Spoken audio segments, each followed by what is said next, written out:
شروع اللہ کا نام لے کر جو بڑا مہربان نہایت رحم والا ہے۔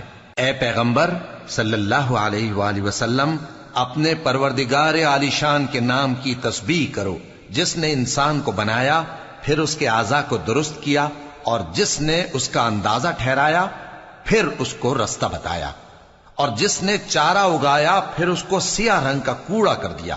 اے نبی صلی اللہ علیہ وآلہ وسلم، ہم تمہیں پڑھا دیں گے، پھر تم فراموش نہ کرو گے، مگر جو اللہ چاہے۔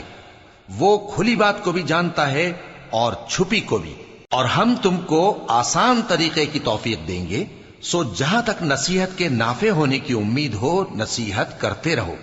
جو خوف رکھتا ہے وہ تو نصیحت حاصل کرے گا، اور بے خوف بدبخت اس سے کترائے گا۔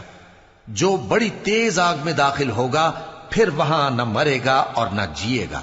بے شک وہ مراد کو پہنچ گیا جو پاک ہوا، اور اپنے پروردگار کا نام لیتا رہا اور نماز پڑھتا رہا۔